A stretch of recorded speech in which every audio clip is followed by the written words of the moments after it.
Oli ku There is Still Hope channel y'essuubi. Kale yonna gy'osinzira okutulaba tukwagala nnyo ali ku mukutu gwa There is Still Hope ali ku Tish TV n'emikutu gyaffe emirala webale kubanga ate otugoberera. Mukama tukwebaza kubanga oli mulungi, tukuwa ekitiibwa n'amatendo, twaniza omwoyo omutukuvu ayongera okubanga ate atuluŋŋamya okuyita mu Kristo Yesu omwana wa Katonda omulamu. Buli atulaba n'agamba amiina era amiina nnyo ddala. Kakati Musumba Mugisha Tadeo ngono yakulembera obuweereza ndozi babita Jehovah Nisi Seguku Prayer Altar. Avuddeyo ye Musumba Tom namuwa ebimuli bye ng'akyali mulamu, n'amwebaza okubanga yabasomesa okwebuuza ku Katonda, inquiring of the Lord. Mu buli kyonna ky'okola weebuuzenga ku Katonda. Yamusiimye akyali mulamu. Simanyi obugunjuzi bw'Abafirika okusiima afudde simanyi. Naye ng'ekyaddala omuntu wabanga alina ky'akoze tusiimengako. Teri ali perfect. Tutasobola okubulako nti waliwo akatatambula, naye tukole ki? Tusiimengako. Ennaku zino amakanisa agasinga kizibu okugamba nti weebuuze ku Mukama. Pasita akusomesa akulaga weebuuze ku ye. Ye Mwoyo Mutukuvu, ye ky'ekyokuddibwamu, ye yatuuka eri Katonda, ye byonna mu byonna. Kati ogenda okwesanga nga ekkanisa bali dependent ku musumba nga tebali independent. Naye nga ate omulokole yenna alina okuba nga yeesigamye ku Kristo. Era omusumba wabanga tebeebuuziza ku ye ng'akuwaayo amazzi awo, akuwaayo omunnyu, akuwaayo kyakuwa. Era abantu bangi tebamanyi Mukama ayogera atya. Bantu bangi tebamanyi weebuuza otya Katonda.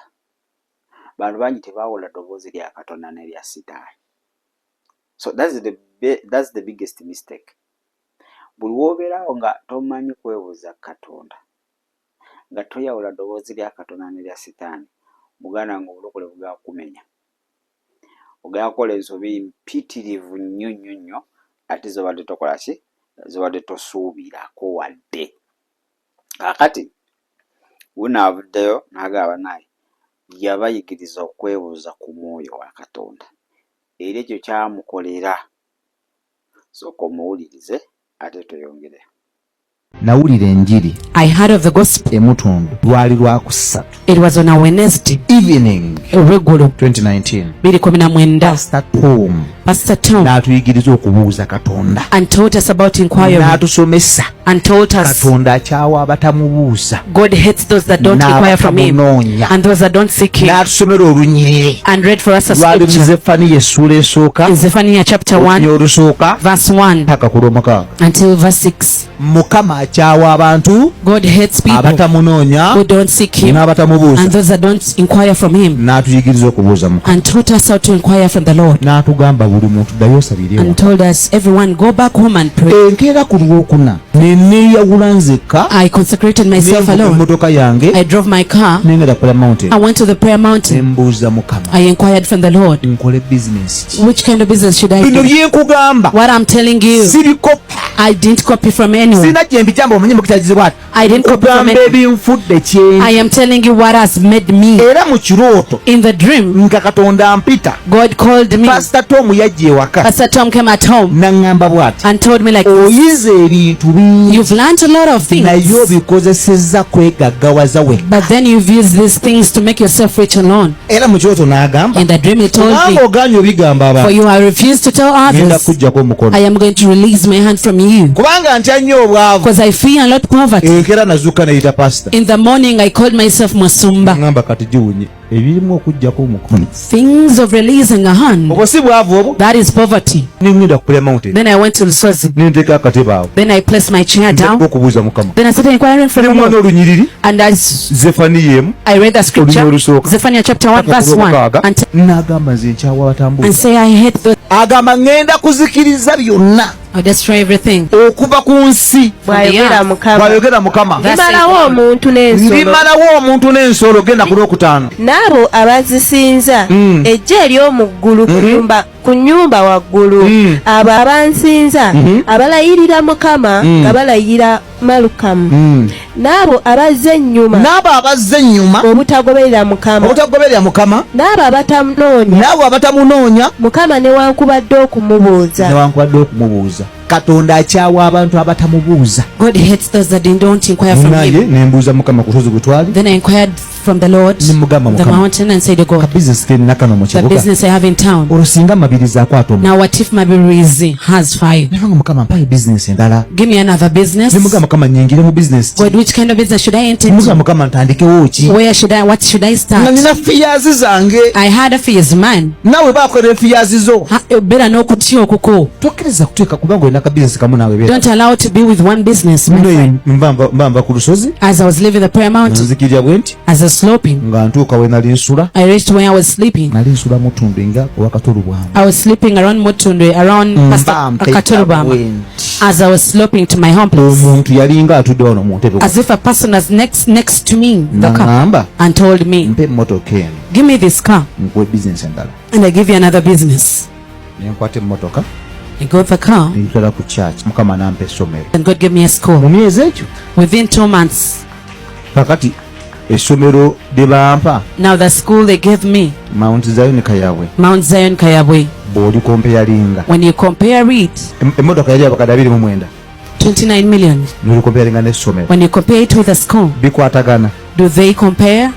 Even though you give me 1 billion shillings, I don't get it. Person shall not live by bread only, but even by the word of God. If I did not inquire, tell mulirwana, inquire from the Lord. Kama yebazibwe. Ekkanisa yonna nga tekuyambako kukula. Ekkanisa yonna nga tekusongera ku Mwoyo Omutukuvu nti ye byonna mu byonna. Ekkanisa yonna nga weesigama ku musumba. Ekkanisa terina gyegenda kutwala mu njogera ennyangu. Yandibanga ekkanisa eri ku lugendo lulala nnyo. Omwangu w'okwogera ayinza okugamba nfu teri ku mulamwa. Basumba bangi tubalabye nga tubabulira abantu mazima nti gwe olina okuba nga weetuukira eri Kristo. Katonda alina okwogera naawe direct. Katonda talina yita musumba. Alina okujja gy'owe Katonda. Mulina okubeera ne that closeness. Okitegedde? Eyo close relationship. Omusumba yabasomesa okuyita mu Zefaniya. Mukama akyawira ddala atamwebuuzaako. Ekyo nno kizibu. Abantu okuba nga beebuuza ku Mwoyo wa Katonda. Omu ajja kugamba ye beebuuza batya. Kubanga ekkanisa mwasabira eyo pulogulamu teriyo. Pasita ye Mwoyo Mutukuvu, pasita ye Yesu, pasita ye Katonda. Naye ekkanisa oba abasumba abakozeeko omulimu gwabwe okuba nga balaga abantu Kristo, okusongera abantu Kristo nti Kristo wuuyo gw'olina okugoberera ntono era tezisangika. Ne we zibaayo oba omusumba oyo waabaayo bale tubeebaze. Kubanga let me tell you, ebyetera abasumba bano compromisinga bingi.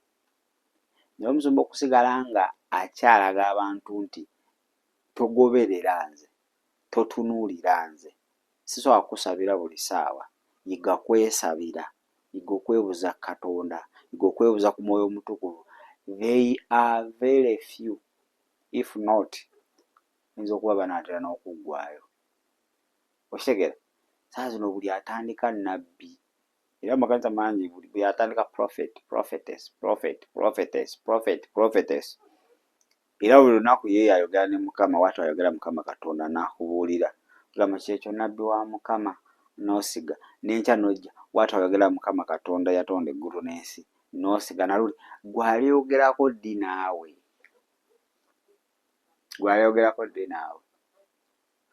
Naye okubanga weebuuza ku Mwoyo wa Katonda, olina okuba nga olina enkolagana naye. Bangi amatu gaggala nga Omwoyo wa Katonda ne waayogera tasobola wulira. Okitegeera? Tasobola wulira. Zefaniya emu kutandikirawo paka ku lwomukaaga kankuyitiremu speed. The burden against Nineveh, the book of the vision of Nahum.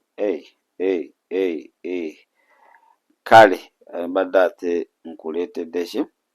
Nkuleetedde kirala naye leka nkunoonyeze wano Zefaniya. Zefaniya wuuno okusookera olusooka tandikira paka ku lwomukaaga agamba ati the word of the Lord which came to Zephaniah the son of Cush, the son of Gedaliah, the son of Amliah, the son of Ezekiah, in the days of Josiah, the son of Ammon, the king of Judea. I will utterly consume everything from the face of the Lord, says the Lord. I will consume man and beast. I will consume the birds of the heavens, the fish of the sea, and a slumbering block, along with the wicked. I will cut off man from the face of the land, says the Lord. I will stretch out my hand against Judah and against all the inhabitants of Jerusalem. I will cut off every trace of Baal from this place. The names of the idolatrous priests with the pagan priests. Those who worship the host of heaven on the housetops. Those who worship and swear are authors by the Lord, but who also swear by Milcom. Those who have turned back from following the Lord and have not sought the Lord, nor inquired of him. So yali amenya ekika ky'abantu bagenda ozikiriza kati mu nnyiriro lw'omukaaga yakomekereza agambye atya abo abatamunoonya n'abatamwebuuzaako nabo yabazingira omwo. Okitegedde? So obuteebuuza ku Mukama, obutanoonya Katonda ate tosobola kumwebuuzaako nga tomunoonya. Olina sooka munoonya then n'omwebuuzaako. Kubanga tosobola kwebuuza ku ky'otalina, ku ky'otamanyi. Process y'okunoonya Katonda kwe kumutegeera, do's and don'ts. Okitegeera? Kwe kubeera discipled n'ebirala. That's the process. Kati amakanisa mangi they don't do what we call discipleship. Amakanisa agasinga gali mu byamagero. Kiikyo kibake ndaba Mukama agenda kola kino, ndaba Mukama kino, ndaba kino. Naye olaba fine. But let me tell you, Katonda ayagala nnyo omuntu oyo okusinga ebyo by'oyogera. Relationship yo ne Katonda ematalinga nnyo n'ebyo bakulagulako. Ate yagenda obituukiriza. Kati kijja kuba kizibu nnyo Katonda otuukiriza ebyo by'oyeetaaga nga tolina nkolagana naye. So Musumba akugambye n'agenda ku lusozi n'anoonya. Omanyi kati ekizibu ky'abalokole kiri eki. Kati ngoye wagambye nti yagenda ku lusozi bagenda keera. Ye yagenda na katebe, omu ajagenda na foomu. Ate bamanyi bayogera ku lusozi yokka. Balokole otuzanyisa.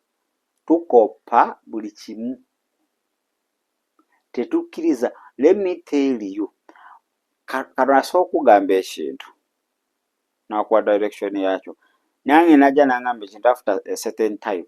Nga almost kifaanagana n'ekikyo. Naye ate nange nga alina direction endala. Enkola gye ngenda okikolamu ng'eyawukanira ddala ku ggwe. Kati we ŋŋamba nti kintu kino ne gundi yakikola n'enkoppa.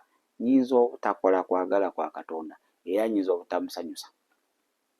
Kati abalokole ekizibu kye tulina. Ono pasa atagambye yavuga emmotoka ye kati anti gwe tolina mmotoka navuga kulinnya takisi. N'agenda ku lusozi n'akatebe ke n'atuula awo n'abuuza Mukama. Kati ojja laba omulokole amanyi mu Katonda ali ku lusozi yokka gy'ayogerera. Ajja kukwata omukeeka gwe, akwate fulasika, akwate bed cover, akwate amasuuka, akwate piro, agende ku lusozi. Omukama ayogedde. Ekisookera ddala yakugambye genda. Oligenda mwebuuzaku. Akugambye nti gyagenda wano toogere. abamu tugenze mu bifo nga Mukama tatugambye tusangayo ebintu Sitaani n'asooka ayogera n'ovaayo ng'okakasizza bulungi nti watu ayogera eyatonda eggulu n'ensi kabaka naye nga nedda. So Pastor agenda ne Mukama n'amugamba kola wooti n'awaayo emmotoka. Mu myezi 2 Mukama n'akola ki? N'amuwa essomero likuze kati. Ekibuuzo kiri kimu. Bw'oba tolina nkolagana ne Katonda tosaawaayo mmotoka eyo.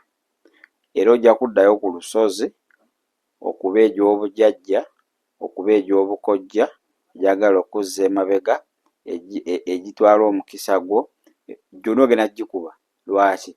Ate Katonda akugyeko emmotoka $2.9 Katonda kyoyo mu kifo ky'okwongera.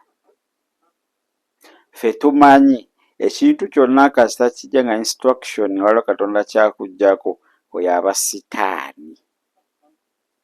Naye kirungi nti yali avudde mu kunoonya Katonda era ng'amwebuuzizzaako era ng'amugambye. Kibala yakola ki? Yakikola. Bimeka Katonda byazze n'ayogera naawe. Mazima n'obiteeka mu saayansi, n'ogattamu SST, n'ogattamu maathi, ogenda okumaliza mu English ng'ogaanye. Gamona Sitaani. Katonda tasobola kuŋŋamba kukola ekyo. Kuba ffe tumanyi mu Katonda kyonna kyatugamba kirina kuba nga kitufevalinga. Nga nawe olaba kikufevalinga tekikuggyako kintu kyonna ng'olaba tuwe tulowooza. Bangi tugudde tesiti. Bangi tusiibye ne tunoonya Katonda ne tukola ki? Ayogere gye tuli n'ayogera ate ne tugaana. Why? Nga tumanyi Sitaani y'ayogedde. Kubanga obitaddemu aki? Obitaddemu amagezi go. Yeremiya 29:12-14 egamba then you will call upon me and I come and pray to me and I will hear you. You will seek me and find me when you seek me with all your heart. Your condition ogirabye? Manyi lwaki tonamulaba? Omunoonya omutima ogumu guli wa boyfriend, ogumu guli wa girlfriend, ogumu guli wa landlord, ogumu guli ku mulimu. Kati tomunoonyize na mutima gwo gwonna, tosobola musisinkana. Olinoonya olindaba. Buli lunaayimirira n'onsaba. Okitegedde? Kasita ononoonya n'omutima gwo gwonna. Condition eyo girabye? Katulekere okwesitinga obudde. Mukama nga nkunoonyeza. Obunoonyeza n'omutima gwo gwonna. Olunaku lw'olisala noga Mukama kati enough is enough. Nsazeewo kankunoonye n'omutima gwawe gwonna. Ojja mulaba. Ojja mulabira ddala.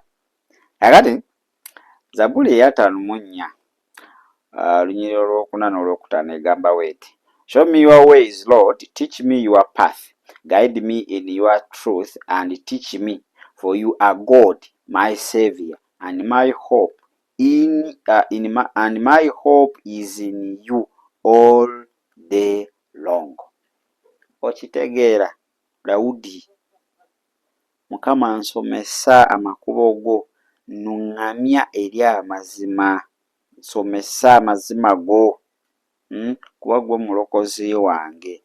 Essuubi lyange lyonna liri mu ggwe kiro na misana naku lwonna. Omuntu okola statement eno aba amaze okunoonya Katonda ng'amutegedde kikyali. Era aba tasobola kwesalirawo nga ye. Decision zonna aba azirekedde Katonda. Okuluŋŋamizibwa kwonna aba akulekedde Katonda. Osoma ekyo First Chronicles ekyomumirembe ekisooka 16:11. Look to the Lord and his strength, seek his face always. Nyiriri nyingi kansembyo ne Zabbuli ya 34 onyiriri olwokuna. I sought the Lord and he answered me. He delivered me from all my fears. Nanoonya Mukama era nanziramu namponya eri okutya kwonna. Simanyi kutya kw'olina, sikumanyi, naye okutya okwo kujja kuvaawo ng'ononyeza Mukama. Kuyinza okuba kwa bisale bya ssomero, kuyinza okuba nga kwa lenti, kuyinza okuba nga kwa bintu bya njawulo, mabanja, abamuga tuli mu bulago. Naye kankubuulire, kasita onoonya Katonda, okutya okwo kwonna kujja kuvaawo ate akuba ekkubo. Katonda tosobola kulaba kkubo lya Katonda ng'ojjudde okutya, tekiriiyo era tekiribaayo. So, congratulations Musumbani Mugisha Tadeo nti wagoberera eddoboozi lya Katonda n'omunoonya ate n'omwebuuzaako kiki oteekeddwa okukola. Era ne twebaza n'eyakusomesa, Mwoyo Omutukuvu yamukozesa n'akusomesa. Singa wandibadde ndowooza ate toli awo w'oli. So abasumba bonna abalina kye bakoze tubawe credit, tubeebaze, tubasiime. Tolinda ate kulumbe banaye singa si ye nedda enkola ya kikabulu nnyo. Leka twebaze abantu, sinabasumba bokka wabula omuntu yenna wabanga alina kyakozeeko mu bulamu bwo, mwebaze. Mwebalize ddala ng'akyali mulamu. Kale Musumba Tom weebale kubanga osomesa abantu ate okubanga bagoberera eddoboozi lya Katonda nga beebuuza ku mwoyo wa Katonda. Simanyi eyo gy'osabira oba kiri kitya, oba pasita ye Mwoyo Mutukuvu, ye Yesu, ye Katonda, ye byonna simanyi. Naye wabanga bitambulawo ebityo, wandibanga oli mu kifo ekitagenda kuyamba wabula ekigenda okuba nga ate kikukonya. Gamba ayi Yesu, nkwebaza olw'obulamu bw'ompadde, nsazeewo bukuwa obeere Mukama waabwe era Mulokozi waabwo. Onnuŋŋamye ayi Katonda wange, nkooye okweruŋŋamya, mbuze kubanga mbadde nkolera ku magezi gange. Yatula n'akamwa kange nti ndokose okuyita mu Kristo Yesu Omwana wa Katonda Omwami tusabidde. Amiina era amiina nnyo ddala. Kale kaneetolemuko katono enkomawo bingi bye tukyalina. Tova ku The Still Hope. Subscribing, liking, sharing, comment section weeri okubanga ate nawe otuwe endowoozayo ku vidiyo eno ate gy'olabye. Akagambo join kaakaawo ku screen kakooneko ojjuzeemu by'ojjuza. Buli w'okikola ojja kuba ate otuwagidde. Nkwagaza olunaku olungi. Kaneetolemu katono nkomewo. Weebale kulaba There is Still Hope. Okumanya ebisingawo tukubire ku 0752 34 14 47 oba ku 0761 08 83 15. Osobola n'otufuna ku email eya tshitv74@gmail.com. Eno ye There is Still Hope, channel y'essuubi.